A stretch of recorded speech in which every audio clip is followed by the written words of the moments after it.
ẹ̀kọ́ tí ọtí lọ mọ́ mú mọ́lẹ̀ ó ń gbọ́ owó àwọn ọkọ̀ fún lówó ọkọ̀ fún lówó. Bossman kò sí pàrọ̀ èèyàn kan fún lówó èmi kan fún lówó ẹ máa gbọ́ ṣe rí tabakàn sọ̀rọ̀ wọ́n kàn sọ pé èèyàn fàájà èèyàn scatter everything torí kò kí sọ nìkan dára tí. wo bí oṣù fàájà oṣù scatter everything. ẹ máa gbọ́ dára tí ṣe rí kò kí ń ṣe òun nìkan nínú ilé yẹn inú ń pè mí ni wọ́n ń tọrọ owó lọ́wọ́ mi tó fi mọ́ màmá tó fi mọ́ ìyàwó tó wà nínú lọ́wọ́ báyìí. bàbá ò tọ́jú ìyàwó wọn tó àtàkùn tó wà lé. ìyàwó tó wà lé wọn ò tọ́jú ẹ̀ ebi ń pa. bàbá fi ìyàwó yẹn sílẹ̀ mo lè bá bàbá I fought with him I told him ẹ mú ìyá yìí kúrò nílé ẹ lọ èyí lọ mú kúrò bẹ́ẹ̀ yẹn ṣé ẹ ṣe gbé ìyàwó yìí yẹn wá síbẹ̀. Thank you Binti. Thank you. ẹ ṣe gbé ìyàwó yìí yẹn wá síbẹ̀ yẹn. So all the money that was given to you, ẹ̀yin ẹ̀dá kan jẹ́ ẹ̀ẹ́dẹ̀ ní mẹ́kẹ́ fi túlẹ̀ ẹ̀ mọ̀ wípé you are even living you are ọmọ àgbà wọlé sí ilẹ̀ because Máyọ̀wá ń wá sórí TikTok àwọn èèyàn wọlé wọ́n gba information through Máyọ̀wá. That man doesn't want peace for himself. He doesn't want peace for himself. I told him. Ní conversation ẹ̀ẹ́dá. Ó yá Andy mo ń gbọ́ yín. Wọ́n ní secret of Abuja ńkọ́ Bossman Binti. Andy mo ń gbọ́ yín ẹ máa sọ̀rọ̀ yín lọ Andy sọ̀rọ̀ Abuja tán. Binti, that is fine, I'm okay with that. Thank you Binti, mo ti mú nǹkan tí mo fẹ́ mú mbẹ̀. Okay sir. Mi fẹ́ ká ibi ṣe fún lórí ọ̀rọ̀ Gurxey àti family wa. The secret of Abuja táwọn èèyàn bí mi tán bí mi náà mo ti sọ ẹ̀ tí mo ṣe kámẹ́rà. Pé bàbá ó complain pé Gurxey máa ń ná òun bàbá sunkún lórí aago and I will send money to him. In fact the money was paid into Gurxey's account 100,000 òun mo ṣe kámẹ́rà fún. So if you ask me for the secret of Abuja that is it.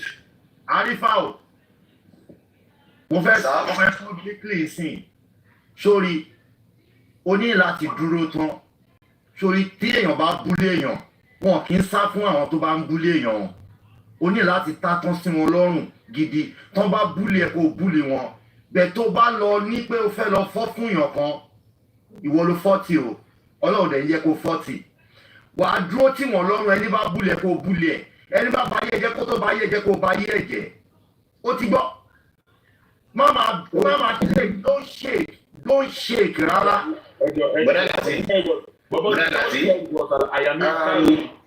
Yes. I'm coming, Bossman. Bossman, please, I'm coming. Hold on, Bossman, hold on. Okay.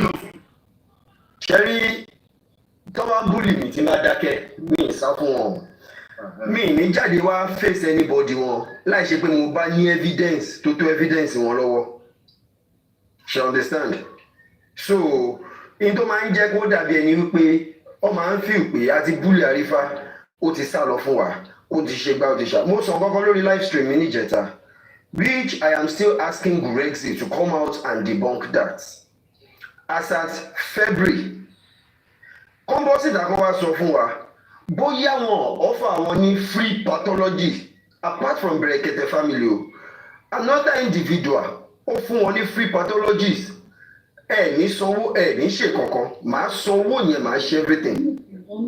Tí Gurxey àti Mr. Muyiwa tọ̀nà ẹ̀ dáhùn tán lówó làwọn fẹ́. Ẹ jẹ́ kó bọ́ síta kó wá debunk ẹ̀. Arifa repeat twice repeat brother. As at February last year, wọ́n sì offer Gurxey bàbá àti Mr. Muyiwa ní free pathologist. Ẹ ní gbowó kankan lọ́wọ́ public apart from Brekete family o. An individual offer them that. Ẹ jẹ́ kó bọ́ síta kó wá sọ fáyé pé irọ́ la rí fa pa kò rí bẹ́ẹ̀. Ní bá wọn fa àwọn kan dábàá ní proof lọ́wọ́. Shall understand? Let them come outside and tell the world it's a lie. Then let's come out with the proof. You understand? So, lè lé mi bàbá wọn kọ́ ló mú mi wá bí báyìí. Oríṣi tí mo fi sọ wípé Bossman ìjọba bínú oríṣi tí mo fi sọ wípé mi ò ní allow lórí platform mi anybody drag bàbá in tí mo ti gbọ́ lẹ́nu bàbá yẹn bàbá yìí ti ní òun ti wọ ga that is why tí mi ò fi allow rẹ̀ lọ́dọ̀ mi mo ti wọ ga ṣe lè sọ ga ò tí bàbá wọ̀. mo ti sọ mí báyìí. ìsìn ayé ni my brother ò ní sọ̀rọ̀ tán ìwọ́n ti pinnu wípé ò ní dragi bàbá àwa náà máa ń ṣe ìlérí fún ẹ wípé àwa máa dragi bàbá lọ ní ọ̀dì tí Joseph Alọ́ba bá jáde láti wá opinion ti ní. Gurxey Arifa má bínú jọ ìṣòrí gàù tí bàbá sọ fún ẹ pé àwọn wọ I can say this anywhere bàbá fúnra wọn.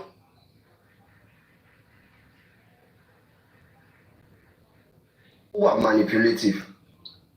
Thank you. Bàbá máa bá ẹ sọ̀rọ̀ in the sense tó jẹ́ pé o ní choice than to fall fún bàbá. Mo mọyì ìgbà tèmi gangan alára ti fall fún bàbá. Tó dẹ̀ jẹ́ pé mo ti ja àwọn ìjà kan. Ìgbà tí màá padà get to know, mo padà find out pé ìjà ẹbí ni mò ń jà. Most wa ti jìjà ẹbí náà. Mo ti jà to the level pé bàbá ò ever béèrè lọ́wọ́ lọ́ọ̀yà Mohbad nípa property rí láti ìgbà tí Mohbad ti kú. Àṣé mò ń jàjẹ́ tí ò lọ́pọlọ ni. Bàbá confess himself. Kó tó dọjọ́ corona ni bàbá ti jẹ́wọ́ lórí live stream wọn náà ti sọ wípé tòótọ́ làwọn béèrè lọ́wọ́ lọ́ọ̀yà Mohbad lálẹ́ ẹjọ́ tí Mohbad kú pé ibo ni property ẹ̀ wà. She understand? Arifa, repeat that sentence. Repeat that sentence, abeg, no vex, repeat. I personally have asked Baba about it and he denies it to me. Àwọn ò bá sọ náà. And that is what comes about the issue of nǹkan tó wà nílẹ̀ ó tó kún. That is when Baba opened up to me. Is it that same lawyer that called me to tell me that I should forget about this case? Pé nǹkan tó wà nílẹ̀ ó tó kún. Do you think I can now start talking to such lawyer to ask anything? All right. And that is why tẹ́mi fi ń ja ìjà yẹn gbà yẹn pé kò possible kò lè work.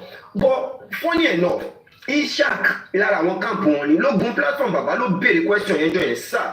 Is it true that you ask Wunmi lawyer, Mohbad lawyer, sorry, is it true that you ask Mohbad lawyer the same day Mohbad died about the property? And he said yes, I did. Ìjà wèrè kí la wá ń jà. Kí ni reason tá a kò fi fèsì Mohbad? Ká gbá ẹ̀tọ́ tó tọ́ sọmọ yẹn ká gba justice fún Mohbad ká yọ sentiment tó ṣe bàbá kò ṣe bàbá kúrò. Bàbá gangan wà manipulative fúnra wọn. Bàbá máa manipulate to his own taste. O ní choice wà vow and that is why tí wọ́n fi vow bó ní drag bàbá. I have said the same thing. Èmi gangan ò ní drag bàbá yẹn no matter what. I have said the same thing as well. For màmá èmi ò ní dákẹ́ láti máa sọ. Èmi ò ní dákẹ́ láti máa sọ error tí n bá rí màá máa sọ síta. That is not dragging. Error yẹn náà issue ní issue tìgẹ́lẹ́ ò ṣe dragging bàbá. Error yẹn náà. So it's as simple as that. Dára tí mo fẹ́ béèrè question kan lọ́wọ́ bossman. Bossman bóyá ẹgbọ́ àbẹ̀mọ̀ sí ipe wọn over bàbá ní owó ní táìmù kan ipe kó gbàgbé pa justice. Mi wà wẹ̀. Ẹ má wọlé. Ẹ jẹ́ ká kó ní ẹ̀ka ẹ̀. I have a question. Either Arifa Binti or Bossman can answer. We have listened. Okay. Ọ̀rọ̀ Taifa sọ nípa ṣé bàbá béèrè property live stream bàbá Mohbad. Olórí ẹbí ẹ ti mute. Irọ́ ni mute. Jíò mute mú gbọ́ yín. Live stream bàbá Mohbad lọ́jọ́ Sunday best scholar wọn Ishaq ló béèrè lọ́wọ́ bàbá Mohbad pé is it true that he asked the lawyer Mohbad's lawyer about the property and bàbá Mohbad say no pé what ẹni ó sọ lórí live stream ẹ nti mo fẹ́ sọ ni mo fẹ́ fi kún ọ̀rọ̀ Taifa sọ. All these things, anything about property, I have knowledge about all this. But the thing is that gbogbo our public yìí, we are also at fault by giving all the power to Joseph Aloba. Why? Because we are saying that it's because he's the father of Mohbad. We allow emotions and sympathy to overcrowd with the thinking, and that's exactly what happened. Now, the people around him, like this Gurxey man now, I would like to you, ever since the issue of Ayaminka and Perkins, I will say that, like I said, now I won't say because I'm not whatever. I will say the truth and I will say the bad whatever about them to you guys.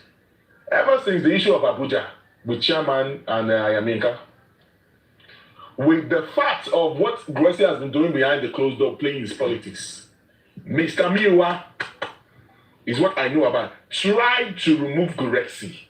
Gurxey is threatening Baba because of some of the secrets to where Gurxey only die everywhere. And Mr. Miwa was also scared that they tell about your Gurxey. I'm fat, let Mr. Miwa come and deny this. But now I don't want you to pay attention to what I'm about to say.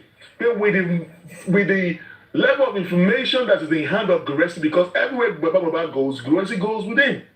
So there are level of informations. We also want bomb from Baba, what in the video, on everything. That's why Baba Mobile see the day Baba Mobile think I am making issue to Abuja Shele, or Baba Mobile so we are going instantly. Gurxey was deciding. You need to hear why Baba Mobile was sounding. He knew that if Gurxey goes, Gurxey will threaten him with a lot of stuff. All right? So because Gurxey don't tell you Babalo everywhere, there's a level of information, a lot of information in the hand of Gurxey. Mr. Miwa is also aware of that.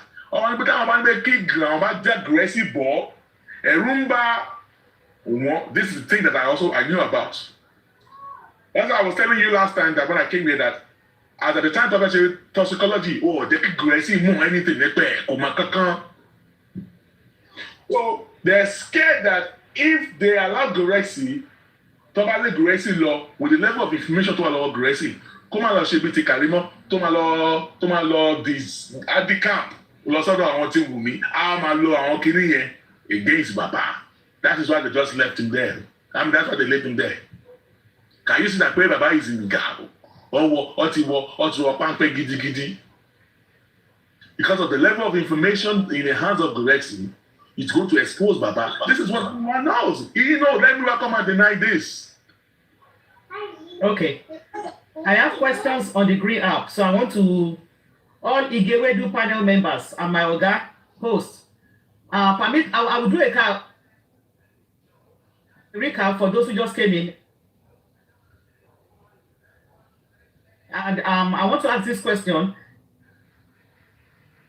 Anybody that knows it on the panel between Arifa, Binti, and D. Bosman can answer. All of us have been asking, why is there no other Aloba family that has come out to stand side by side with Joseph Aloba to seek justice for his son? We recall from the very onset, this woman came out, Ayala Duraye, who is Baba Mohbad's elder brother.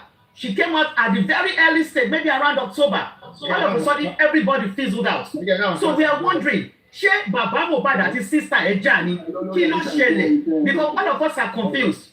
Is there a fracas or a misunderstanding between Baba Mohbad and his sister that woman has not to date come out, stand beside his brother to get justice for her nephew? Can anybody please answer us? Thank you. I have answer to that too. Oh yeah, hold on. Please, hold on. I have confirmed answer to that. What's my hold on?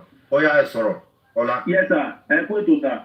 Ṣé rí ọ̀rọ̀ yìí ó kàn dàbí wípé tí wọ́n bá lọ lógún ọdún ni òdodo á tẹ̀lé. Ṣé mọ ìgbà tí Àyàmínká tó ti ń kéde ọ̀rọ̀ yìí síta pàápàá jùlọ ìgbà tó lọ sí. Wọ́n silence ẹ̀ ń gbà yẹn. Wọ́n silence Àyàmínká. Wọ́n silence ọ̀rọ̀ yìí ń gbà yẹn. In fact, ìgbà tó lọ sí Àbújá níta ìgbà yẹn ló yẹ kí gbogbo bẹ́ẹ̀ ìfẹ́ ti rúgbó everybody lójú including platform tiwa yìí náà ìfẹ́ ti rúgbó wa lójú. How do I mean? Torí ìgbà tó lọ sí Àbújá níta ìgbà yẹn gbogbo sin tó ṣẹlẹ̀ pátápátá òun l'Àyàmínká ti jáde tó wá sọ lórí kí náà ti pè papaya. Tó sọ pé bàbá fúnyàn lóyún gan, ó ní bàbá fúnyàn lóyún. Bí Gurxey ti ṣe ń gbá bàbá lórí tó sọ pé justice ọmọ yín lè wá pẹ̀tẹ́ lè ṣe tún sọ. Gbogbo ẹ̀kọ́ pátá l'Àyàmínká tó ń gba ẹ̀bẹ̀ táwọn èèyàn ń gbé lẹ́nu dákẹ́, àwọn èèyàn ń tẹ́, wọ́n ń fọ́lù ẹ̀, wọ́n ṣe gbá, wọ́n ń ṣe àwọn bóyá ìtòrí para tiẹ̀ náà ò balẹ̀. Ṣùgbọ́n kan tó wà ń bẹ̀ náà ni wípé mo mọ̀ pé gbogbo nǹkan tó ń ṣẹlẹ̀ yìí náà kì í ṣojú lásán. Mohbad ni òkun.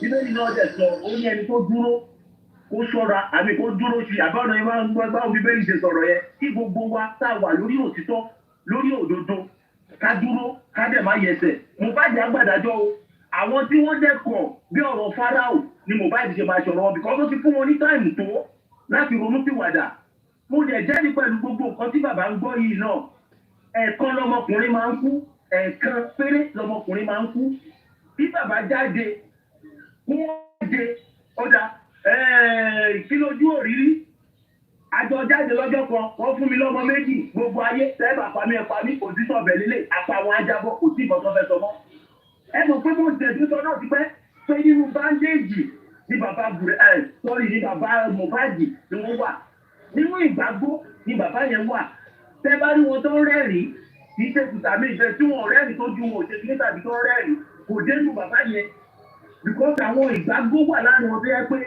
kódà káwọn pípù yẹn má sí ní àárín wọn nígbà tí bàbá bá ń sọ̀rọ̀ bàbá ò lè sọ bí ẹ máa bẹ́ tó lọ. ẹgbọ́n gbà tí bí ti pé bí ti wọ náà ọlọ́run ṣe wọlé fọ̀rọ̀ síta fún ara ẹ̀ kó lè mọ̀ pé tó bá sọ̀rọ̀ fíìmù èmi ò kì í fi báyọ̀ jà láéláé mi ò sọ̀rọ̀ ẹ fáwọn fáǹsì mi up to date wípé bí ti máa pè mí lórí ọ̀rọ̀ bàbá lọ́ba wípé bí ti ń bẹ̀ mí wípé gbogbo nǹkan tó ń ṣe fún mi orin tí bàbá lọ kọ fún mi kí n má inú bàbá wà ní gàù ni bàbá ti wọ́ gàù bàbá ti ṣe gbá wọ́n ń kọ̀ǹtró bàbá ni wọ́n ń ṣe gbá fún bàbá ni wípé bàbá ṣe pòun tán ni. Ṣé mo bá yín sọ ẹ́? Sọ tán ẹ mọ̀ pé mo tún sọ fún yín pé wọ́n tún sọ fún bàbá wípé orin tí ẹ ṣe fún wọn ò pé ẹ ti lọ yọ́pò ní gbogbo platform bí tẹ́ post ẹ̀ sí. Ẹ pé mo sọ bẹ́ẹ̀ fún yín tẹ́bi sọ pé ẹ yọ nǹkan kan o pé wọ́n gbé péjì yẹn lọ nígbà yẹn. Mo dẹ̀ fi wọ̀n tó tọ́ mo ní. Bẹ́ẹ̀ ni. Àwọn wèrè yẹn ló lọ flag orin yẹn. Ó jẹ́ ẹsẹ̀ mi dẹ̀ pọ̀ wọ́n padà mo dẹ̀ sọ fún yín pé bàbá. Ẹ bá flag YouTube lẹ́ẹ̀mẹ́ta péré wọ́n máa gbé lọ. Wọ́n lọ flag orin yẹn. Bàbá Mohbad wá rò wípé mo lọ delete orin yẹn. Àwọn èèyàn wá lọ sọ fún bàbá Mohbad pé orin wọn mo ti yọ kó lórí YouTube mo ti yọ kó ní gbogbo platform whereas mi ò yọ wọ́n ti gbé YouTube mi lọ ni wọ́n ti gbé YouTube kẹ́lẹ̀ má rí so òun ní sí ilé òun fi pè mí pé kí n má bínú sọ̀rọ̀ bàbá o wípé bàbá rí gbogbo nǹkan tó ṣẹlẹ̀ pé òun máa pè mí padà gan òun á kọ́ náà ti bàbá mọ́ mi àbí mo parọ́. Bẹ́ẹ̀ ni. Báyìí ìdí ewédú platform ẹ̀jọ̀ oríwo náà gbé lọ ṣé ká sọ́ka gbẹ́nu dákẹ́ náà gbé lọ ni. Àbí irọ́ kì í ṣòwò. Orin tí mo ṣe fún mi. Kò wá ràn mí lọ́wọ́. Okay. Ìdí wrong one ni wọ́n gbé lọ. Wrong one náà gbé lọ nìyẹn.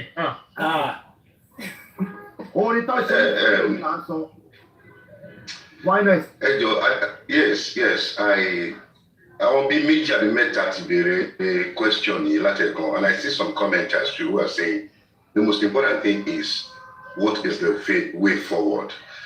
Mo lè rò pé at this point we need to focus attention, concentrate our attention and our energy on the petition against Baba Mohbad and Muyiwa. Seriously. We have to put gbogbo eléyìí pé Baba Mohbad walk out. Baba Mohbad knew what he was doing from the outset. And it has just been established that hours after his son died, somebody who had a mental composition láti máa bèrè pé property mi lọ́mọ mi ní ìka bàbá nìyẹn. So he knew that. I think he quickly realized the opportunity need. Yes. If you can instantly pay the first thing that comes to your head hours after your Oluomo died is to be saying property mini. So Baba Mohbad set out to be used.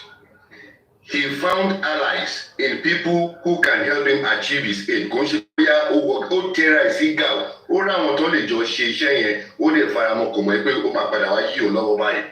set out to do what he did. And to love, sorry, QH radio, don't so. Okay, to popular, but to different. ó lé mi náà ni mò ń mu kó. Stage kò jẹ́ kí wọ́n sọ fún mi o àwọn ìṣẹ́ pé mi ni mò ń mu kó kì í tán ní kó tún mú nǹkan sí àwọn ìmọ̀ àti ẹ̀mú. I mean, I was that. I mean, so he was already seeing himself, this is the opportunity for me to. So now we need to put Baba Mohbad feel, because of his status now, ó believe pé òun negotiate justice from a position of strength. So we need to let him know. We need to box him in a corner where he will have to be negotiating from a position of weakness. By the time the anti-graft agencies come after him, he will be negotiating. In fact, he would actually be out of the way, because if Baba Mohbad is not out of the way, this justice will be prolonged. We will just be going in circles. We need to box him into a position of weakness. I wonder why. Inú bàbá ṣe gbogbo wa ṣe ń bára wa jà. Ni bàbá òṣèré inú bàbá ń dùn ni pé this is opportunity kí gbogbo ẹ̀kún dàrú. Yes now. Yes, now, Baba Mohbad go for closure now. Baba Mohbad, he does not want closure. He does not. He does not want closure, because the longer it is, our benefactors they are there. And because of 100 kilo, follow show. What's now done for trickles in our account and from over the to divert in my bank account. That's access.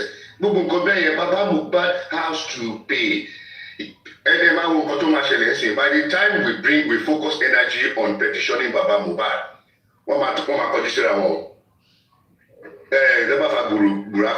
at the end of the day, we will say, I'm not going down alone.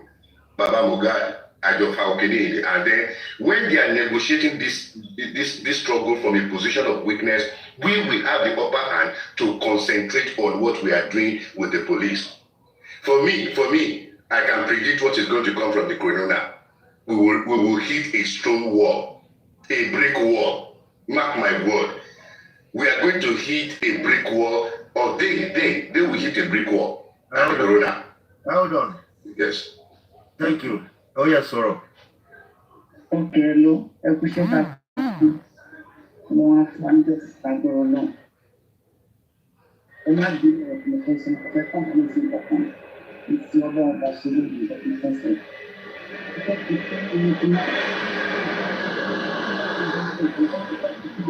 Màá kọ́ ti èèyàn sọ fún yín. Bàbá Mohbad sọ̀rọ̀ kan gbà kan. Wọ́n ní nígbà táwọn débẹ̀ lálẹ́, táwọn ọmọ táwọn fẹ́ gbé Mohbad lọ yàtọ̀ sí Victoria station. Wọ́n láwọn pe lọ́ọ̀yẹ̀ táwọn sọ pé òkè ilẹ̀ wo ló ní táwọn lè gbé lọ. Wọ́n ní ìyẹn á fẹ́ sọ fún wọn pé ọ̀rọ̀ ní pé àwọn sọ pé àwọn gbọ́ bóyá àkọ́tì bèrè lọ àwọn kú ní 2 plot níbi kan àwọn àníbó làwọn máa gbé lọ bí 2 plot yẹn káwọn lọ sí. Wọ́n ní ìyẹn sọ pé ó ní property púpọ̀ ó tó pín nǹkan tó béèrè yẹn lọ tẹ bá go back ọ̀táwọn Yorùbá lè pè wọlé lórí ọ̀rọ̀ tí mo sọ yìí. Wọ́n sọ pé àwọn ò béèrè wọ́n sọ tìpọ́ náà wọ́n béèrè pé ilẹ̀ wo ló ní táwọn lè gbé lọ lára àǹdíyàn náà wọ́n sọ pé ó ní ilẹ̀ níbi kan ó dárúkọ ọbẹ̀ kò sí wọn rántí. Bàbá òdì náà ìpáwọn obìnrin lọ́wọ́ lọ́ọ̀yà nǹkan tẹ́yìn kan sọ ń bẹ́ẹ̀ ló jẹ́ kí n pè wọlé. Ètò ìrìn àmúṣe tó bó jẹ bí o mú nǹkan kan ìpín ìfẹ́ nígbà mi. Yes sir. Bọ̀dá láti ẹ má bínú ṣe rí nǹkan tẹ́ni yẹn sọ ọkàn try láti buy another sympathy which is very wrong. Mi mo bẹ́ni yẹn ṣe wà closer to bàbá tó and I'm not interested in how close they are. She understand. Èmi jókòó ní sitting room Baba Mohbad lájọ sọ. That was when I get to know Mohbad's lawyer, and that is how I get to get the link láti rí picture Mohbad's lawyer. She understand. Kò sáwo kan láwo ẹ̀wà. Níbi tọ́rọ̀ dé dúró, there is no sense in káṣẹ̀ tí wọ́n máa dọwọ́ borọ́ lórí gàmà. It makes no sense. Bàbá sọ pé mi pé lọ́ọ̀yà jẹ́ kó yé àwọn. After 3 days, ni lọ́ọ̀yà ṣẹ̀ṣẹ̀ pé àwọn ló ń jẹ́ kó yé àwọn pé nǹkan tó wà nílẹ̀ tó pín. There's nothing like ìgbà tán délé náà ń béèrè lọ́wọ́ ẹ̀ pé bó náà fẹ́ sín sí ló fi ní ní tó wà nílẹ̀ tó pín. How does that báwo ló ṣe jọra wọn? Can you pause? Ẹjọ́ sọ̀rọ̀ yẹn sí. See, in psychology there is something you call logic and reasoning. Tí ìwọ àti lọ́ọ̀yà bá ń sọ̀rọ̀ pé ẹjọ́ ń bo ló nílẹ̀ sí, tí lọ́ọ̀yà bá sọ pé nǹkan tó tiẹ̀ wà nílẹ̀ ó tó pín, what is the correlation? Kò jọra wọn náà. bàbá ń béèrè pé mo lọ́ọ́ bàbá fẹ́ sí lọ́ọ̀yà sọ pé nǹkan tó ó nílẹ̀ tó pọ̀ nǹkan tó wà nílẹ̀ ó tó pé the woman is not making this conversation from a place of reasoning kò jọra wọn. So I'm not going to go with that narrative but that is why the lawyer said nǹkan tó wà nílẹ̀ tó pé because ọ̀rọ̀ ilẹ̀ bí afẹ́sìn ọmọ kò ní kankan ṣe pẹ̀lú wọn share property. So àwọn tó sọ pé wọ́n ní drag gbogbo wa láti wà emotionally brainwashed from the outset àti wà carried away àti invest emotions pé okay baba Mohbad ni baba ọmọ ẹ̀jẹ̀ gbogbo at all costs ẹ̀jẹ̀ ká support ẹ̀. That was where we all went south on this issue. Seriously, that was where we all went south on this issue. Olorebi, let me quickly say this, yeah? Ẹ jọ̀ọ́ ẹ má bínú torí mo fẹ́ drop ni. Ẹ jọ̀ọ́. Everybody ẹ jọ̀ọ́ nítorí Ọlọ́run ẹ má bínú. Get me ò bẹ̀ anybody bẹ̀bẹ̀ o. Ṣé rí way forward lórí justice for Mohbad. Létí sọ pé this is way forward. Get tí a bá yanjú ẹ̀ ká mọ̀ wípé òkè o bá a ṣe lè ṣe lélẹ̀ tí lágbájá tàmọ̀dò tí wọn ò fi ní lọ́wọ́ sí. A lè ṣe láì jẹ́ pé òkè o ẹni yìí máa mọ̀ sí ẹni yìí máa mọ̀ sí kò lè tí sí way forward. Kò dẹ̀ wá sí any plan tí a bá fẹ́ plan tí ẹ bá ti ń sọ ni wọ́n ti ń gbọ́ wọ́n dẹ̀ ti ń ṣiṣẹ́ lórí ẹ̀ ahead. Ẹlẹ́ẹ̀kejì gbogbo emotional mo like lágbájá mo like tàmọ̀dò kò lè ẹ jẹ́ ká yọkò lórí justice for Mohbad. Ṣé ẹ gbọ́ mi? À ń gbọ́ ẹ. Ṣé ẹ gbọ́ mi dára sí? À ń gbọ́ ẹ. Ṣé rí nǹkan tẹ́mi fẹ́ sọ nínú ọ̀rọ̀ yìí ni pé ṣé rí ó pátá sí ní gbìyànjú rẹ̀ sì ti tú ẹ̀yìn èèyàn ò mọ̀ ní ẹ̀fúnra ní. Pẹ̀lú àti ṣe ẹgbẹ́ wọn sí ní táàmù tí wọ́n bá ti ṣe ẹ̀kú ní ìgbà tá a bọ́ sí 2024 ní Máàṣì tí wọ́n fẹ́ di líìkì pẹ̀lú ayé ìsìn ṣé ẹ̀rọ kọ́ lọ fi hàn nínú ẹ̀ẹ́dì kò jẹ́ pé lọ́wọ́ òun wà ń gbà yẹn. Bọ̀mọ́ ọ̀kan lẹ́rọ àtijọ́ olóńgbà ní ọlọ́run ìdájẹ́tì ló ń lò. Ṣé rí olóòtú sọ pé bàbá wọn ń jẹ́yà nítorí ọ̀rọ̀ kan pé kí nìkan irọ́ ni bọ̀dálà sí. Ṣé rí kéèsì ní ti fẹ́ ní ìyànjú báyìí? Ọwọ́ tó kéèsì mọ̀tò ọwọ́ tí mo bá gbé ti gba justice lélẹ̀ báyìí opportunity ẹ̀jẹ̀ ló lè máa rí. Ọ̀rẹ́ ọlọ́gbẹ́ bàbá tẹ́ ẹ bá ti kọ́ petition sí bàbá máa kọ́ petition fáwọn tó wà nínú kéèsì. Bàbá máa kọ́ petition tó wà nínú kéèsì ẹjọ́ pé àwọn ènìyàn nípa ṣé bàbá náà ṣe justice fún mi?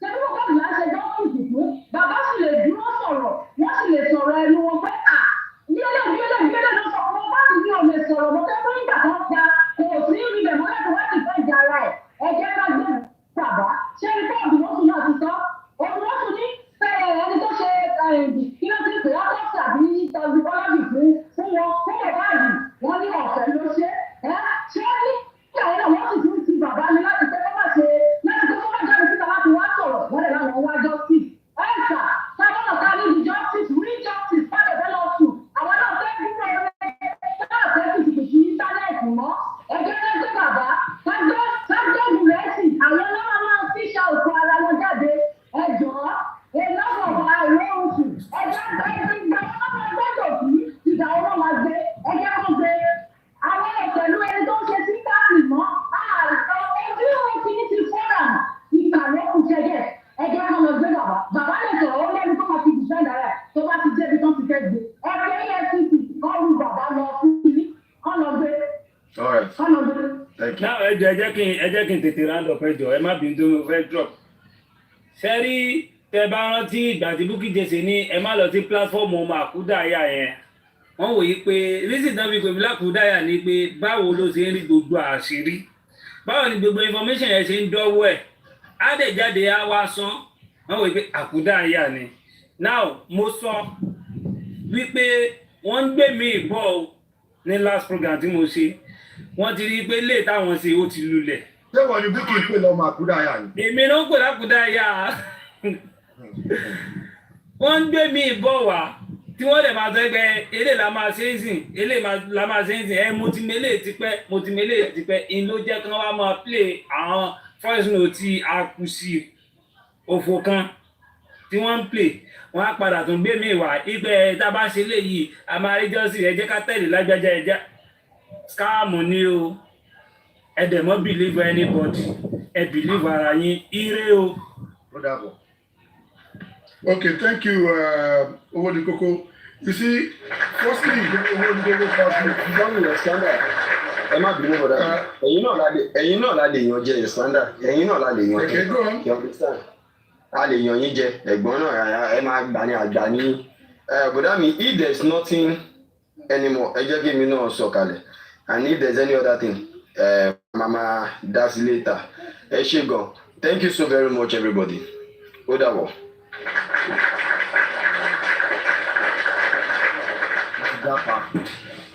So, Olorebi, at this junction, nǹkan tí mo fẹ́ try láti harmonize and maybe from my submission, gbogbo wa máa lè conclude pé okay, ṣé nǹkan yìí ṣé ó rí bẹ́ẹ̀ àbí kò rí bẹ́ẹ̀ tòótọ́, but these are my personal view anyway, and these are what I've seen tí mo lè deduce from all this justice for Mohbad since he started. Wípé nígbà tí Mohbad kú, it's not somebody now. Blessing called Baba láti sọ fún pé wọ́n ti pa Mohbad, and I'm sure or alleged pé ó máa sọ nǹkan kan tó ṣẹlẹ̀ gangan bọ́mọ yẹn ṣe kú fún bàbá ẹ̀, so which implies to my opinion pé bàbá mọ kú tó pa ọmọ yẹn. That is one. Nígbà tí bàbá débẹ̀ yẹn wọ́n ní lifestyle ló sọ fún bàbá pé kó gbẹ̀yìn wọlé. Bàbá wọlé, bàbá fúnra ara wọn sọ pé àwọn rí ẹ̀jẹ̀, which èyí tí àbúrò ìyá Mohbad Afọláṣadé tó affirm to wípé èmi náà sọ fún àǹtí mi báwo lè jẹ́ ṣe pọ̀ báyìí. So wọ́n sọ fún bàbá pé wọ́n ti pa ọmọ ẹ̀, wọ́n máa sọ kú tó pa ọmọ yẹn fún bàbá. Bàbá wọlé ó rí ẹ̀jẹ̀, ó dẹ̀ sọ pé òun rí ẹ̀jẹ̀. Now after ìgbà yẹn bàbá wa sọ pé wọ́n wá ṣe meeting nínú meeting. Expander, no vex. Can you mix English and Yoruba? Expander. Okay, I'll do that. Thank you, sir. Yes, Okay, sir. so what I'm trying to say is this, that from all I can deduce, I'm trying to harmonize all I've heard about the justice issue. That in the first instance, the day Mohbad died, Blessing called his her dad, which is Mohbad's dad, to say Mohbad was spied. And definitely she must have said to her dad what happened, what really led to Mohbad's spy. Okay, now Baba Mohbad got to that house on that very day. Allegedly, we were told that Lifestyle told him to go upstairs through the backyard, as in through their kitchen. So which Baba did, and when Baba got to Mohbad's room, he said he found a duvet soaked with blood. Okay, and Folashade, younger sister to Mama Mohbad, also affirmed that I said it to my sister, why are there so much blood? That is number two. Now, the number three that I want to go into is this. When Baba Mohbad got to that house, I think they agreed, allegedly now, they agreed to go and bury that guy, and that was why they took him to police station. And this was confirmed that when they got to the police station, Baba Mohbad never reported that his son was spied. They report at the police station, their report at the police station was to get the police statement for the guy to be buried or to be taken to the morgue, and that was not given. So there was no complaint that this guy was spied or whatever.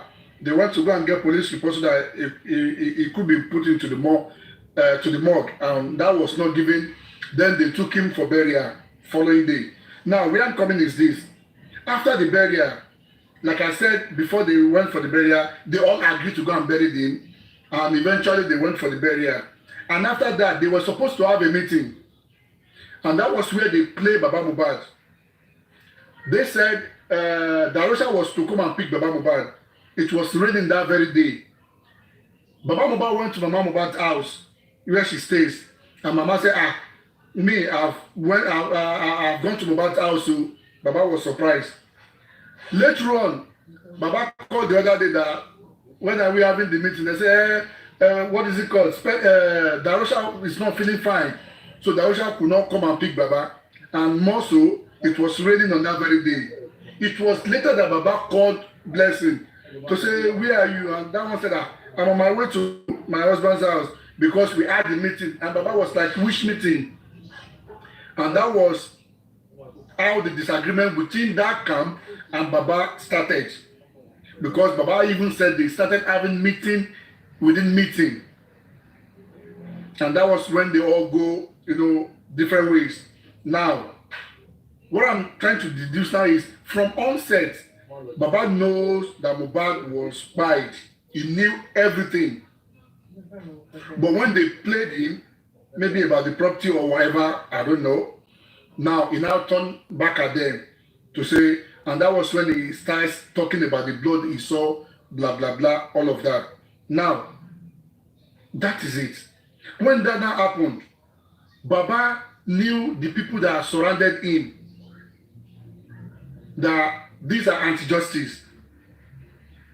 They will guide him not to go to the straight way or any path that will give them a clue to the justice. And Baba knew, because he doesn't want that again as well. He only wants to play along so that he could get the property or whatever, he will be in the possession. Like Omowummi usually say that this is what Baba wants. He wants to be in the possession and give whatever he wants to whoever he wishes. And that was what Baba was fighting for. Because initially he knew what happened and he never wanted to say it out. Even up till now, he has not said it. Because he only said what? Yes, if the DNA is done, I will tell you who by my son, his son, that Ali, as a concubine, that killed his son, that he will say the name of that person. Up till now, Baba never said anything, which means he knows. Now, after all said and done, for you to know from beginning, Baba doesn't want justice. He was just playing along. That is the narration I'm trying to give. After all of those, the people around Baba, when we give whatever advice, go this way, these people and himself, they will go other way around because they know if they go the way we ask them to go, they will get justice. And he doesn't want that. Now, Baba now came out recently to say on the daily paper, Vanguard and Punch to be precise, that Mohbad was spied on Monday. This is a big allegation, which simply means Baba knows the fact and he has some, serious evidence to prove that before you can go on dailies to make such allegations. Now the question now is this: has Baba said this to police or write any petition against what he put on the dailies to the police to say this is what happened to my son?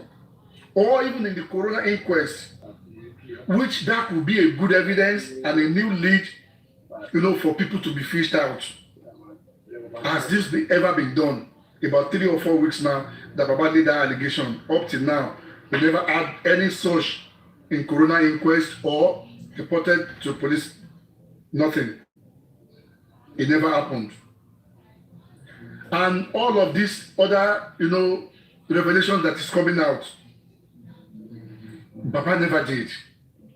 What he wants is to amass whatever he could, and at the end of the day, what is it called? The DPP already charged the nurse and are spending, and afterward, the toxicology, it will come out this way. I've already suggested that, and Baba would then said, "Oh, okay, I give up. If that is what happened, I leave them to God." And they will charge those 2 people 6 months or option of fine. And they already spent more than 3 months each in the cell. These people will walk away, and that will be the end of the thing. That was their plan. But Mohbad never wanted this because that Baba and his bloods, they betrayed him. So from all this that I can deduce, it simply says from beginning that Baba wasn't looking for justice for that boy. Now, way forward. Binti said the other time that we know the way forward already. And the way forward that we have at hand is the 3 seconds video which what is it called, Adura, already confirmed that it's about 10 minutes, and it mentioned those that were involved. And when Zomo names was mentioned by Wunmi, what happened? Baba Sare Jade, láti inú ìwò kété. Baba came out to defend. When the issue of 3 seconds came out, their blogger came out to defend initially. Most of Gedesi, and she later confessed that it was true. It was Adura that shouted Yomi. When the issue of the CCTV happened, they came to block Yomi, they came to do everything. But the power of Attorney later came out to say, yes, I was giving the information, I gave it to wrong guy, and that was the one that gave it to another person that went to, hack into the ladies, and they were confessing. And afterwards, what happened? Nothing happened. We did not do anything. But if, and only if, Mohbad had a lawyer, all of these allegations highlighted by, in my own opinion, and some other, cogent things that have been highlighted by other people, Mohbad's lawyer or the public lawyer will have taken up all of this and will have gotten, if not the justice we want, will have been there. So these are a way forward that we need now. We have had all of this. Tomorrow, they just add a bit to it. These are the most or the highest that we can hear that has happened between them. So what do we do? How do we move forward? Thank you, Expander. I have a question for Crunchy Queen. I have a question for you. Okay, sir. Is there any way this move that you said you've started, this petition thing, is there any way those of us who contributed, whether videos might or whatever, can sign the petition, a public petition? I'm going to answer it this way, my brother. I am confirming to 1,000 people listening here that I am aware of 3 different groups who are working on the ground to petition Baba Mohbad and the Board of Trustees on the GoFundMe and Baba Mohbad on the Access Bank account. They are looking at the Special Fraud Unit, the Anti-Graft Unit, and the EFCC. Timompo. Group Meta Ototo. Timon Shisha Lototo. And they are aiming for the same goal, accountability. On the strength of that, I came out yesterday on this platform and I did a video and I said, even if it's 1 naira to Access Bank, even if it's $1 to GoFundMe, send your evidence to the email. Once send me battery evidence, Momo, I want to forward this. I want to need you, Momo. When we talk, we act. Oju upon action, bye. So way forward, as they are pursuing 3 seconds video, I will come and pursue accountability of public funds.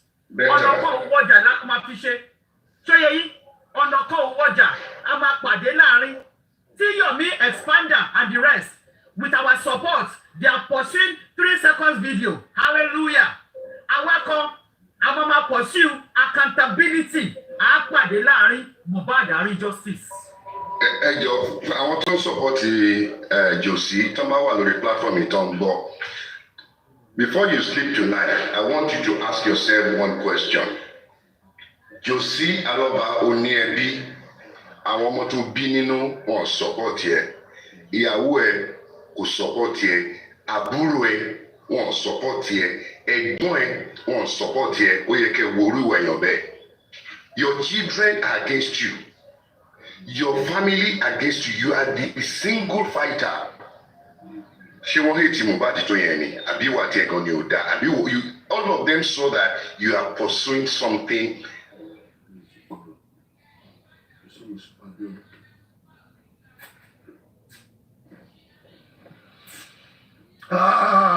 Onílò ní jẹ́ iṣẹ́ gbádùn ṣóòní. Ẹ̀yin kọ́mẹ́sẹ̀ ọ̀ṣẹ́ gbádùn ṣóòní. Mr. Lati.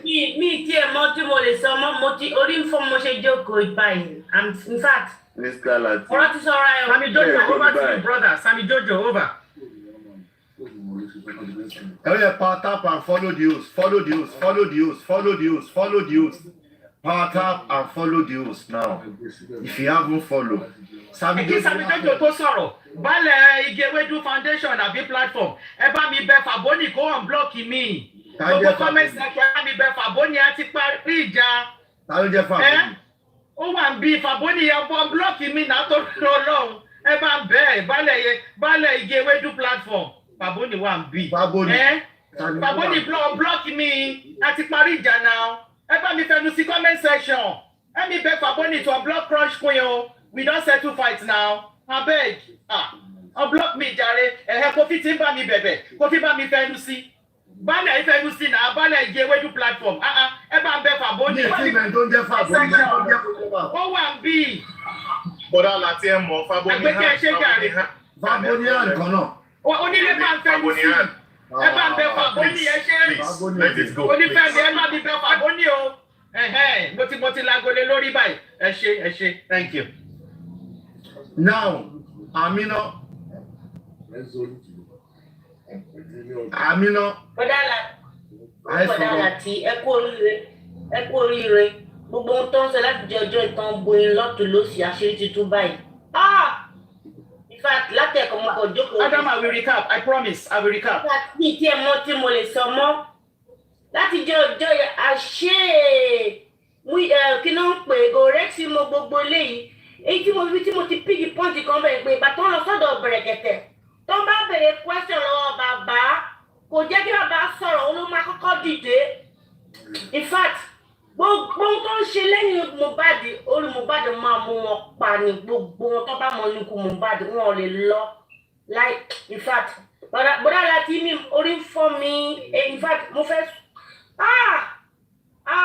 èèyàn burú kí ló dé torí owó yìí kí lẹ fẹ́ gbé lọ bàtẹ́ wá sáyé ẹsẹ̀ gbówó wá ní ẹ tó wá ń lọ without nothing tó ní accident ní ọ̀sẹ̀ bàbá ẹ jáde kẹ́ ẹ sọ̀rọ̀ tẹ́ ẹ bá ẹ sọ̀rọ̀ ẹ gbé lọ́ọ̀yà ẹ tẹ́ táwọn tì í sínú wọn kòkò báyìí kọ́ máa gbé gbogbo wọn including àwọn tó wà nílé tó pa ọmọ yín ẹ má bẹ̀rù ẹ kọ́nà ní ẹnìkankan wa máa kú kí ló dé enough is enough kọ́ máa pa ọmọ ọlọ́mọ kọ́ máa fi gbowó lẹ́yìn ètò in fact bọ́dà láti ó dàbọ̀ mi lè sọ̀rọ̀ mọ́ orí ń fọ́ mi that's why I don't used to come online anytime because ọ̀rọ̀ yìí in fact ó kò shock me gbogbo àwọn èèyàn ti sọ̀rọ̀ now the only thing ti máa advice ń pé bọ́dà láti ẹjọ́ ẹ bá bọ́dà Yẹmí gbogbo àwọn tó kù rẹ́sùn àti àwọn tó kù kán ṣe meeting together. Ẹ wá dúró adájọ́ ṣe nǹkan ẹgbẹ́ kan gbẹ̀yìn mi kọjá ẹgbẹ́ gbogbo ẹgbẹ́ mi kọjá. Àṣé bọ́dà láti ewu náà gbogbo tó ń lọ ṣe máa ń àwọn ọmọ lọ fún àwọn wèrè yẹn ní gbogbo tó ń lọ ní beside. Ní wọ́n pèrè láwọn ará mi pé since these days what is going on since 2023 wọn ní justice fún Mohbad for what?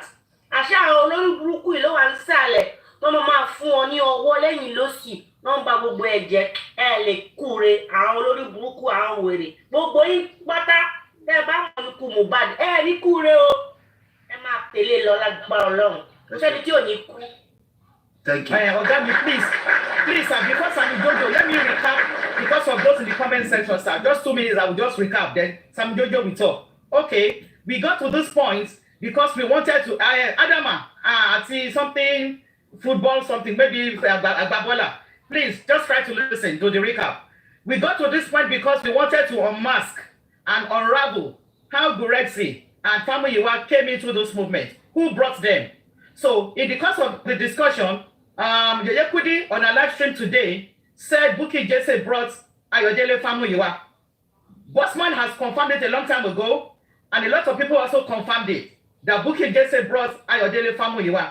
And if you all listen to Bukky Jesse's live stream few days ago, she said it herself, that she was on a show one day, and somebody called him from America.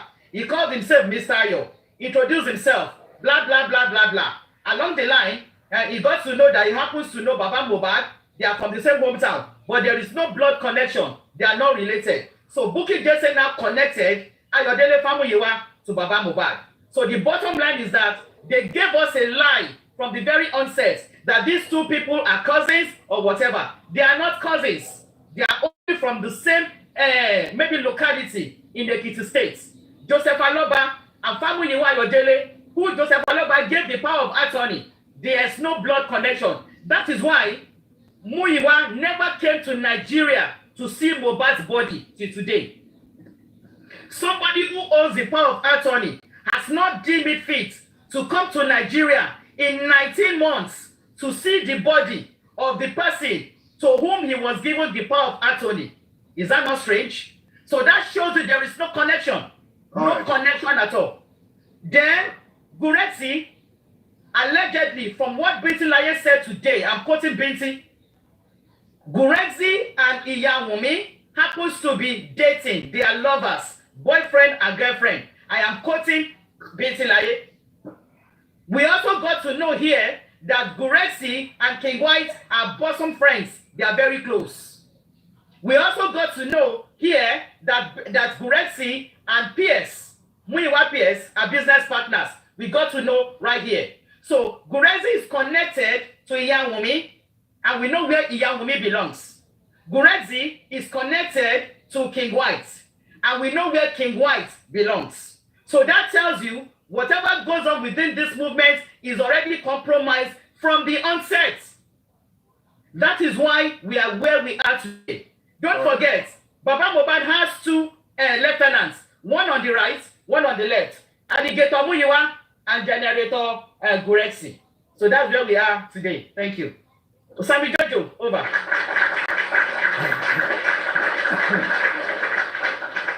Hold on. How market yín ẹ̀yin tàwa ṣe wá aráyé yín àbí ọ̀rọ̀ ta ní kí bàbá má gbọ́. Bàbá náà ló wá ń parọ́ ìnáwó lọ báyìí o. Láwọn ní kẹ́ ẹ gbà fọ́gà yẹn lẹ́ẹ̀gbà ẹ wá ayé yín lóde. Ẹ wá ayé yẹn wẹlẹ́yà. Ìtìjú lélẹ́yìí. Kí ni kí Wùnmí máa sọ Wùnmí tá à ń bájà láti jọjọ́ yìí? Kí lẹ fẹ́ kó máa sọ báyìí báyìí sìn adọ́lọ́ mú wa? Àbí Wùnmí ò ní sọ pọ́lọ́ mú wa? Lójú tì ní ẹ̀dẹ̀ náà kàwé. Ṣé ìwé tẹ́ ẹ̀ka tẹ́ fi kówó jẹ lélẹ́yìí? Àwọn òwe tẹ́ lè manage bàbá Mohbad dáadáa. Manage bàbá yẹn dáadáa. Manage bàbá yẹn dáadáa. Ẹ̀yin lẹ bá gbogbo kíní ìjẹ́ báyìí. Ẹ̀yin tẹ́lẹ̀ kàwé yẹn. Manage bàbá yẹn dáadáa rárá àti rárá. Ìkà lẹ ṣe. Ìkà gbogbo àwọn ọ̀rẹ́ ẹ sọ́dọ̀ tà mọ́ lọ́wọ́. Ẹ̀yin lẹ wá ń ṣe bí ọ̀rẹ́ àtọ̀tá lójú. Gbogbo àwọn tó yẹ kó bá ṣọ̀rẹ́ lẹ ti lé ní sàkà ní ẹ̀dánù. Ẹ ti báyé wọn jẹ́. Jìbí ti Jámánì àjókòó fàkíà. A máa sọ story tí ó mọ̀ ń pa ẹ̀. Láti snẹ́. Láti snẹ́. Ó jẹ́ ẹ̀ lójú tí àkàwé. Láti snẹ́ àkàwé àgbọ̀yìnbó bọ̀ àkà ọgbọ́n orí. Àkà ọgbọ́n orí. Tábà máa wí táwọn àwọn á máa ní illiterate platform. Ẹ wá wo ẹ̀ẹ́dẹ̀ bá illiterate platform láti ọjọ́. Tó sọ lójoojúmọ́ nìyẹn. That's what they say. Tí ìbá mi. Tó sọ lójoojúmọ́ nìyẹn. Ẹ̀yin lọ́mọ ẹ̀ ń tọ̀yà ẹ máa tọ̀ mí lẹ́yìn ni. Ẹ̀yin lọ́ máa di ẹ̀ ń tọ̀yà ẹ̀. Ẹ̀yin mi lẹ́ máa wà. Bẹ́ẹ̀ ṣe wà lẹ́yìn mi yẹn náà lẹ́ máa wà lẹ́yìn mi. Ẹ̀yin fẹ́ ṣáájú. Ẹ rò pàdán la bẹ̀rẹ̀ ni. Àwa náà lè yí o. Àwa máa lè yí o. Ọ̀yà orí Mohbad máa kọ fún ọ láti snẹ́. Orí Mohbad máa kọ fún ọ. Wọ́n lé wọn ò bá. Ẹ máa wá jáde. Lé wọn bá. Wọ́n wá wọ́n máa rí. Ọ̀gá rí o. Abẹ́rẹ́ lọ kò tó di ó dojú àlá. Kí lorúkọ orin yẹn náà? Ẹ já lọ fún music break. Kí lorúkọ orin yẹn náà? Ronaldo.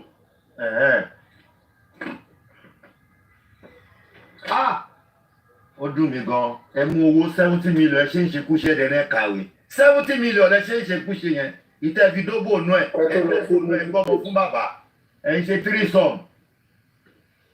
Music break.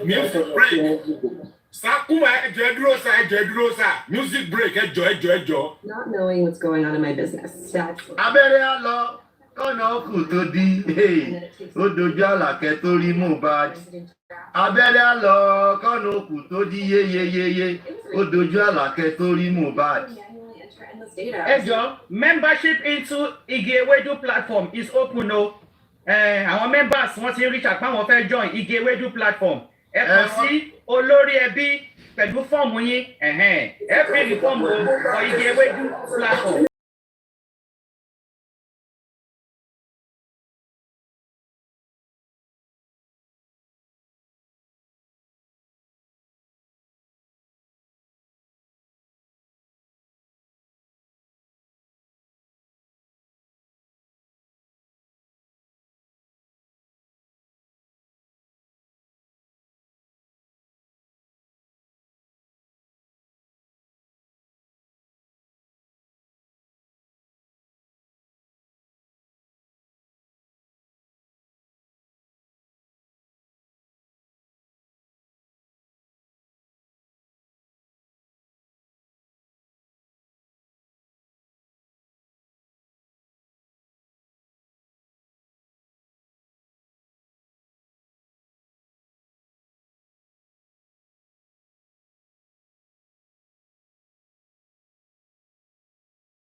ẹ ráyé yín báyìí ó yẹ ti pláfọ́ọ̀mù yìí wo nígbà mo máa bẹ̀rẹ̀ èèyàn 100 ló fọ́lò mi lónìí ẹ̀yin ṣòṣì kiri wọ́n ń fọ́lò olórí ẹbí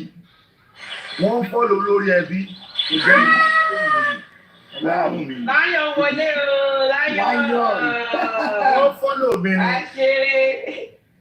wo nígbà mo bá bẹ̀rẹ̀ ṣó lónìí 45 followers ó ti di 46 followers lónìí nísinsìnyí.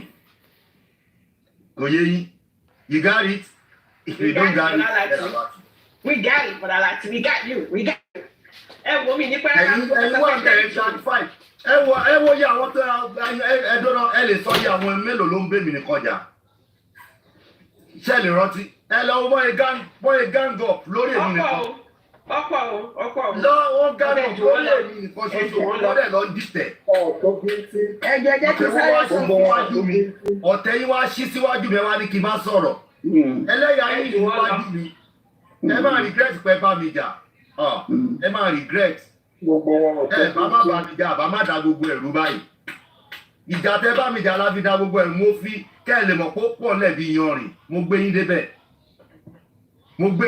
Àbí mi ń gbé yín débẹ̀. Wàhálà mo ti gbé sínú ayé yín. Bàbá gan lè ní fọkànbalẹ̀ bàbá gan tí wọ́n tó yẹ kí bàbá gan máa làjà kó yẹ kí bàbá bọ́ta pé ẹ̀yin ọmọ yẹn má jà èmi lè ń jà fún un. Bàbá gan lọ́wọ́ tọ́wọ́ ìwọ̀n lè ní fọkànbalẹ̀. Láíláí. Bossman, check your green app. There's an urgent message for you. Bossman, check your green app. Bossman, check your green app. ìjẹ́ tí wọ́n mọ orí èèyàn tí mo jábẹ́ mọ̀ ní kó bá ń bá wa tẹ̀wọ̀n ẹ jọ ẹ má bá wọn èèyàn ẹ má bu kọfí ẹ má bu gbà oró wọn sọra wọn di champion wọn lé fúrò kọkọ sí bàbá wọn ẹ ń lé fúrò kọkọ mo wo bí táyé ti fẹ́ bàjẹ́ ẹ wá wẹlẹ́yà yín ọ̀rọ̀ ta ní kí bàbá má gbọ̀ ṣe bí literate platform lè wa àwa illiterate platform láti ẹni ṣe analysis lórí ilé ayé yín lọ́wọ́. bẹ́ẹ̀ni máa expose anybody máa sọ̀rọ̀ ẹ jẹ́ kẹ́ anybody máa sọ máìdí wọn bó ṣe máa ń wọ̀nù mí ni wọ́n ní Mr. Lati ẹ jẹ́ káwọn èèyàn máa sọ̀rọ̀ wọn ò ní láti bú bàbá wọn ò bú bàbá báyìí sin àṣírí dẹ̀ ń tú àṣà bú bàbá àbá bú bàbá látàárọ̀ ṣẹgbọ́n ẹni ẹyí ṣẹ́yọ̀ kan sọ pé orí bàbá dàrú ṣẹ́yọ̀ sọ pé orí bàbá òpè náà ìyẹn ni mo sọ fẹ́yìn èèyàn mi pé kẹjẹ́ ká ṣe ṣe bá sọ òótọ́rọ̀ without èébú ó bẹ́tà expose wọn without èébú expose wọn without èébú they have been exposed eskelebe bàbá gan níbi tó wà báyìí àwọn gan àti wá ṣe show á nira fún wọn báyìí. Bọ́lá Láti ẹ̀ pàtó fúnra yín what a wonderful show. Very, very, very. Bossman, check your green app. There's an urgent message for you on the platform. Check your green app. Ẹ má yẹ ká sọ di fracas ẹ dẹ̀ léfùrù kọ̀ọ̀kan ẹ dẹ̀ ń tírẹ́tì lójoojúmọ́. Mo ní ẹ má yẹ ká da kínní ìrú ẹ má yẹ ká dàrú ẹ ní kí n fò kí n nìṣó. Orí ti bàjẹ́ nígbà mo wá bá yín da gbogbo ẹ̀rú sí. Òní ní 7 days tájọ wà tá a ti ń dàrú bọ̀. Òní ló pé ọjọ́ méje tá a ti ń dàrú a máa dàrú jù báyìí lọ ọ̀ tó bá fi lọ. Lórí illiterate platform wa yìí tó jẹ́ Igewédú platform mo ti níbi 20 people tó láwọn fẹ́ jẹ́ member mo dẹ̀ ti ní wọ́n máa gba fọ́ọ̀mù ni so lórí ẹbí wọ́n bọ̀ wọ́n àtẹwọ́ ẹ̀kọ́ alátẹ̀wọ́ 20 new members for this illiterate platform this Igewédú platform 20 members wọ́n ti tò sẹ́nu ọ̀nà ilẹ̀kùn olórí ẹbí. Rárá tí mi ní pẹ́ rárá ẹ̀jẹ̀ má bínú gbogbo mi ní pẹ́ àtọ́. Mo ní kí kọ́kọ́ dúpẹ́ lọ́wọ́ yín ná thank you so much mo dúpẹ́ lọ́wọ́ yín gan ni and mo dúpẹ́ lọ́wọ́ everybody the boss ẹjọ́ ní sùúrù sà ẹjọ́ ní sùúrù ẹ máa sọ̀rọ̀ sí ẹ ẹni sùúrù ẹjọ́ sà ẹ máa gbogbo kí n tó wà nílẹ̀ mi mo máa drop ẹni sùúrù sà ẹni sùúrù sà ẹjọ́ sọ̀rọ̀ tó sà ẹjọ́ sà ẹjọ́ mo fẹ́ lọ́wọ́ Cross Queen the boss Binti Adika everybody all ṣe gan ni because already help where àwọn èèyàn tèmi báyìí tó yẹ pé mental state wa I feel much better today mo dúpẹ́ lọ́wọ́ yín bàdà láti tẹ allow everybody láti sọ nǹkan tó wà nù láì ṣe èbú for telling the truth you help people like us and bó ṣe sọ síta yẹn ó dá bó ṣe sọ yẹn because a lot of people like me tó wà níbí báyìí tó yẹ pé kò yé wọn kọ́ta fẹ́ ṣe next I really help one thing láti understand what is going on now we can know who to trust because tá a bá sọ̀rọ̀ nípa ẹ̀ kò sí bá ṣe fẹ́ mọ bá ṣe fẹ́ kò ní lè sí way forward at the mental trust so you guys coming out and I know it takes a lot of you guys to come out and say this to us God bless you guys ẹ̀dẹ̀ kábàámọ̀ nǹkan tẹ̀ ṣe léyìn adúpẹ́ lọ́wọ́ yín gan ni Bọ́lá Láti thank you so much I appreciate you guys emotionally we love you always my sister always we love you too we love you too sister thank you ẹ ṣe bọ. ẹ calm down ẹ lọ control mental health yín ló ṣe pàtàkì mo mọ̀ pé mental health ẹ lómi ti wà damage ẹ lọ control ẹjọ ẹ calm down mọ́mì ẹ calm down ọ̀rọ̀ Mohbad ẹ má gbé sórí jù. thank you emotion ló ṣe mental health. thank you.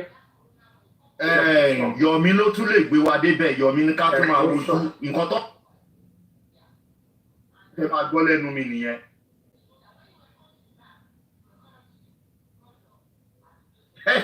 ìyẹn ni wèrè.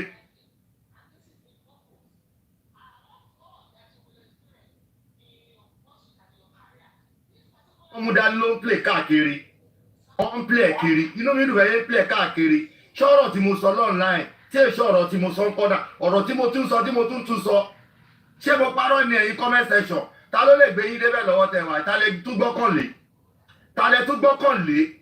no ta tún ní hope yín báyìí àbí kí lẹ fẹ́ máa ṣe báyìí o ṣé eléyìí náà la tún máa continue another 2 years again eléyìí náà la tún máa continue ṣé orí wọn lá píópíó wọn ń gbọ́mọ yìí náà la máa tún continue another year again no. Tí wọ́n achieve anything common DNA test kọ́mọ́ lè achieve nínú 70 million kọ́ má lè achieve autopsy kọ́ má lè achieve toxicology kí la wá ń ṣe láti jọjọ́ yìí ẹ̀dẹ̀ ń cruise ẹ̀yin oníkálukú ẹ̀ ra mọ́tò ẹ̀ cruise àwọn ẹ̀ ti bà ayé àwọn ẹlòmíì jẹ́ online mental health ayé àwọn ẹlòmíì ti bàjẹ́ ẹ̀ẹ́dẹ̀ kíá ẹ̀yin kẹ́ wá síta kẹ́ wá máa tún parọ́ kẹ́ tún máa báyé wọn jẹ́ sí mọ́ àmọ́ ẹ ti ṣí èrè ẹ ya wèrè ni Sakuma ẹgbẹ́nu sí máìkì yàrá. ẹ lọ́wọ́ nílé olórí ẹbí. Sakuma ṣẹ́ sí bẹ́ẹ̀ ni. mo wà ń bẹ̀ mo ń sọ̀rọ̀ náà ni mo ní kí n jẹ́ kó vent tán mi.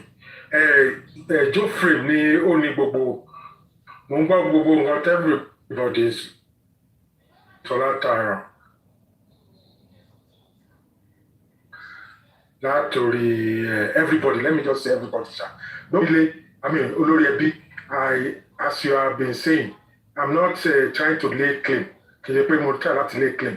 Ọwọ́ mọ̀ pé gbogbo nǹkan tó ń ṣẹlẹ̀ yìí, I was warning you and I was warning him. But thank God you listen. Unfortunately, he's not listening.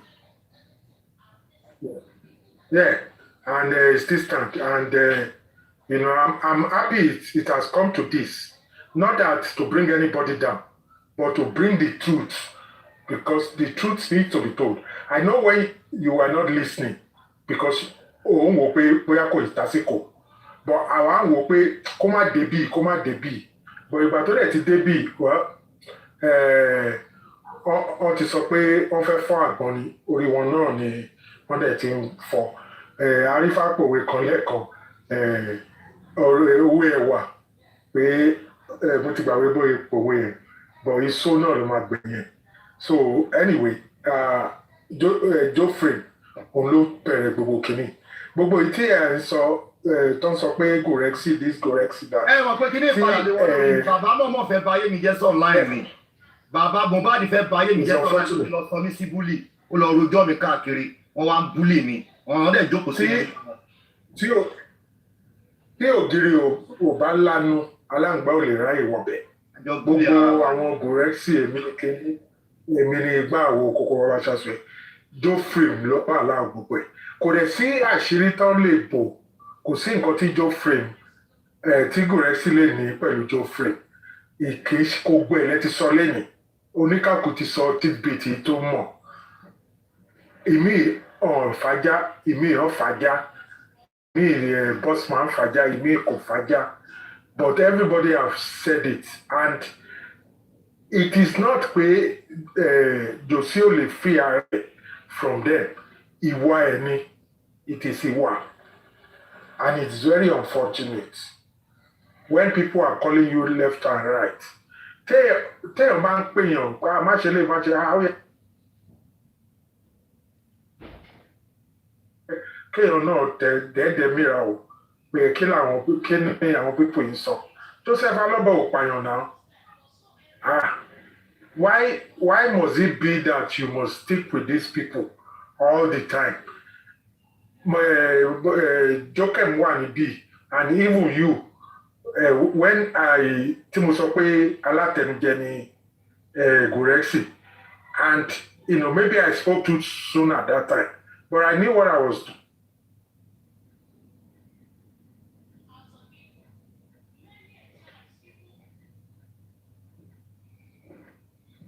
Network yín ò dáa Sakuma. Lady Mo. Right. Good evening everybody. Ẹ ṣé o gbogbo yín tẹ bossman àbí? Bossman àbí? Yeah, very correct. Yeah, gbogbo yín tẹ wá sọ̀rọ̀ lẹ́ni honestly mo kàn blue síbẹ̀ látàárọ̀ tá a fi bẹ̀rẹ̀. Bẹ́ẹ̀kọ́ tí mo ṣe request pé kí n wọlé ni pé bó ṣe ń sọ lọ tí má ti rí òtítọ́ gbogbo bàtàwọn bí tí wà ń bí àti gbogbo wọn yẹn. Mo wá lọ wo channel platform wọn mo ní pé wọ́n screen mi which is pé wọ́n lè gbóòótọ́. Wọ́n stream wa kẹ̀. No, wọ́n stream yín o. Ọ̀pọ̀ nìkan imagine mo wá mọ̀ pé kí ló ṣẹlẹ̀ bá tún jáde bá tún lọ wọ àwọn méjì inú wọn ẹ̀ṣọ́ lè dé tó ń bu yín. Ẹ pàtẹ́wọ́ fúnra yín olórí ẹbí pé ẹ stream yín lẹ́bí mọ́ God bless you jàre for that information. Tó bá náà ṣe fẹ́ gbọ́ òtítọ́ because òtítọ́ wà ń bí lẹ́yìn. Ó tọ̀rọ̀ koro. Honestly òtítọ́ wà ń bí lẹ́yìn everybody rí nǹkan tó ń ṣẹlẹ̀. tí gbogbo wọn bá tó bá ń gbọ́ nílé ni wọ́n rí pé Gurxey kì í ṣe tó yẹ kán in fact ó yẹ kán lé máa yẹn ní platform anywhere tó bá wọ̀ sí ni bẹ̀gbà tó wà gbọ́n kọ́ I'm sure wọ́n á máa gbọ́ nínú etí tí wọ́n bẹ̀ wọ́n play ẹ̀ sí gbogbo àwọn yòókù láti gbọ́ pé wọ́n sì ń gbé ìbú náà ni tó ń dárúkọ kìíní kan so nǹkan tó fi ṣe wọlé nìyẹn ìsán so I don't know lẹ́yìn tó yẹ kọ́ in fact. Network more so, anybody down there. So what are we talking about? So Gurxey now said that he now started getting used to Joseph Aloba. He now called him and stuff. Networking change yama. So I know that for a fact because it was coming from his mouth. You must sleep with anybody. I don't understand. Na bad thing. So far, not go sleep with a married woman. Okay, because a person picking there, no go to do that guy again. You na go quench. Magistrate ń gbọ́, judge ń gbọ́, wọ́n wá sórí TikTok, wọ́n lo fake account, wọ́n gbé nǹkan tá à ń sọ lórí Una go there. láti bẹ̀rẹ̀ títí débi tá a bá dé yìí.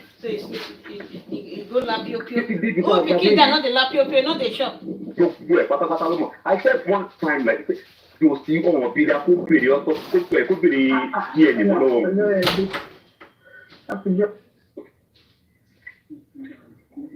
Kò lè béèrè mọ́, kò sí tó ṣe fẹ́ béèrè. Wọ́n ti gẹ̀ẹ́tì ẹni tó yẹ kó ti gẹ̀ẹ́tì ẹ̀. Wọ́n ti mú níbi tí ó yẹ kó ti mú. Nígbà tẹ́kùn ẹ̀ wọ́n àtàtẹ́kùn ẹ̀ wọ́n lọ́wọ́ gbogbo. All right. So ẹgbẹ́ round-up àbí bí a ká kọ̀ntínú lọ́la. Ní fọwọ́dún wà, ọlọ́dẹ kún wa yọ lórí ìtakùrà wa sí mọ Gurxey. Ibi ò ní bú ẹ. Ẹ ó ti jèrè justice for Mohbad. Torí ìgbà tó wá sí justice for Mohbad, ó pé lọ́mọkùnrin ni. Nígbà tó ibi tó dẹ̀ bá dé ìsìn ó pé lọ́mọkùnrin mọ́. Tó o bá ní kúkú bèrè ṣùgbọ́n tó bìnrin bá ṣe mistake gba ẹ lẹ́nu, o máa ké sílẹ̀ máa fi mọ́ ni pẹ̀lú nǹkan tó wà lẹ́nu ẹ̀. Ọlọ́run fún èèyàn. Tó sàlàtì. Ẹ jẹ́ ká gbẹ́nu dúró báyìí. Uncle Latte, try Latara. Bọ́ọ̀lì ti ẹ sọ̀rọ̀. Thank you, sir. Thank you, everyone. God bless you all for standing strong and for not relenting. Adúpẹ́ ibi tá a dé náà, àdèmọ̀pọ̀ lòun á jẹ́ kó já síbi tó dà. At least àṣírí àwọn èèyàn bí ti ń tú. So at least àti màwọn tá a máa yọ kúrò lọ́nà in order to forge forward. Tó bá wà wọn bàbá, kó gbọ́ sáwọn tó lọ́pọlọ tó fẹ́ ká yé wọn ní ìtumọ̀ kó gbọ́ sí wọn lẹ́nu. There is difference between abuse and positive criticism. Ìyẹn ni bàbá ò mọ̀. Èèyàn ń sọ fún ẹ pé àbọ̀ tó ń ṣe yìí wrong o mí ìpẹ́ ni ẹ hate ẹ. It means they are trying to correct you in order for you not to fail. But bàbá failed to realize that. Anything wọ́n ti bú bàbá. Correction ìjọba bí òbí ní gbogbo wa náà. Ṣé ta bá ọmọ wa wípé má ṣe báyìí ṣé I hate ẹ nìyẹn? No. But at this point we thank God and I will beg everybody. Yé ta bá ní anything tó yí kúnlẹ̀ tọ́yìn ń bò ẹjọ́ kan tún síta kò sí big deal ńbẹ̀.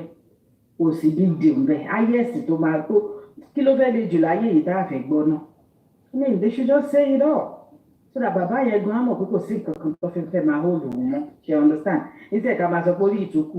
Just say it all for everybody mọ̀. Kí bàbá gan mọ̀ pé òkè nǹkan tí mi ò kúkú fẹ́ káyé gbọ́ ayé dẹ̀ ti gbọ́. Kò sí nǹkan tẹ́yìn people fẹ́ fi hold mi down anymore. And mo tún gbà ládùúrà lẹ́ẹ̀kan sí gbogbo nǹkan tí gbogbo bá ṣe lórí ìrìn àjò yìí. Ọlọ́run jẹ́ ká jèrè ẹ̀ tọmọtọmọ. I mute for now. Ẹ ṣé o bọ̀dá láti ẹ̀kọ́ àtàwọn. God bless you.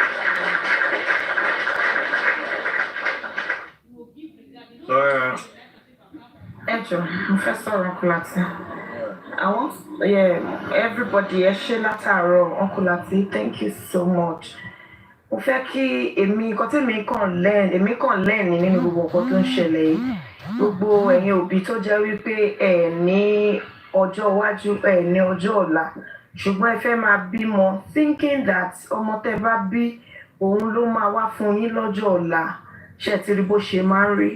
Because tí greediness ò bá ti wọ́jú fún òbí bí ẹni tá à ń sọ látàárọ̀, that won't be reason for you láti máa wò pé o ti ní fèèmù jọ ọmọ ẹ lọ kò ní sí ìdí tí wàá fi máa wò pé ogún wo ló kù sílẹ̀ ṣé àwọn àgbà tó máa ń sọ pé ìkúkù wo ló fẹ́ pa ọmọ àbí bàbá tó máa sọ pé ó dọwọ́ ọmọ Ọlọ́run. This is a shameful, in fact ó tìyàn gbogbo nǹkan tí everybody ti ń sọ látàárọ̀ it is good o but please ó tì mí lójú ẹ jẹ́ ká change gbogbo ẹ̀yin èèyàn tẹ̀ ń bímọ tẹ̀ ń marry you don't have to say torí o ò níṣẹ́ lọ́wọ́ ọmọ máa mówó wá ó máa ń fà kéèyàn máa wà desperate ní òun ló ṣẹlẹ̀ yìí o. Thank you so much everyone. Èmi o I am spreading love, kindness and appreciation to everybody tó ti impact lórí platform yìí because without you there won't be Lati, without Lati there won't be you. So a jọ ń ṣe fúnra wa náà ni bọ́ ẹjọ́ ẹ jẹ́ ká continue èyí tá a gbé dání sìn which is Break the Silence Foundation ẹjọ́ ẹ jẹ́ ká let's keep up with it. Another thing is I'm not sure Baba should work or Baba can work with Yomi. No. Ẹ jẹ́ kí Baba ṣe tiẹ̀ lọ́tọ̀ ẹ jẹ́ kí Yomi ṣe tiẹ̀ lọ́tọ̀. As a matter of fact tí a bá fẹ́ gba public lawyer gan kó dá dúró fún gbogbo public kó má dúró fún Yomi gan kó má dúró fún Baba kó dá dúró kó kàn máa ṣiṣẹ́ pọ̀ pẹ̀lú Yomi. That's my own what's it called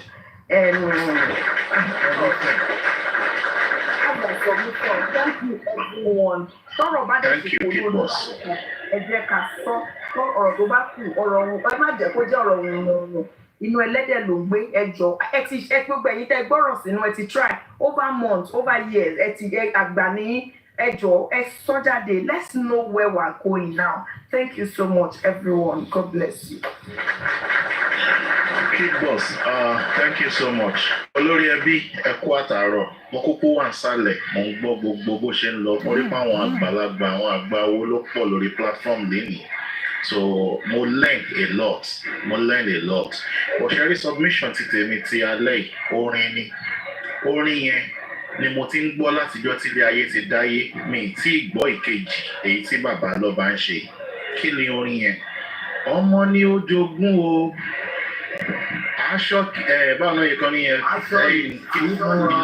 tí mo ra ọmọ ni ó jogún o iṣẹ́ ọwọ́ mi láyé mi ní ìgbọ́ ọmọ ni ó jogún o aṣọ iyì tèmi náà ra ọmọ ni ó jogún o iṣẹ́ ọwọ́ mi ní ìwà gbọ́ ibi tí wọ́n ti sọ wípé bàbá ni ó jogún o ọmọ tó bí lábẹ́rẹ́ bàbá ni ó jogún o gbogbo ohun tọ́mọ ẹ bá dá mi ò gbọ́ yẹn rí láyé mi ò gbọ́ rí ẹ wá tìtorí ogún yẹn gangan ẹ wá dá gbogbo nǹkan rú ẹ wá gbàgbé bí wọ́n ṣe ráàpù ọmọ yín sí mọ́ṣúárì ẹ gbàgbé gbogbo ẹ̀ pátápátá bẹ́ẹ̀ ṣe ń gbé obìnrin ni ẹ ṣe ń ṣe owó báṣubàṣu ní owó tó yẹ kẹ́ ẹ lò láti fi wá ikú tó pa ọmọ yín. Wọ́n á rí tàn kọ ìtàn ẹbí yín kò lè parẹ́ láyé kò lè parẹ́. Ẹ kúṣẹ́ o bàbá lọ́ba tó jogún ọmọ ẹ ṣé. Gbogbo ẹni tó fún wa lówó ẹ ṣé o we love and appreciate you. Mọ́mí bírì ni o Mr. Ṣèyí man Mr. Adé exactly.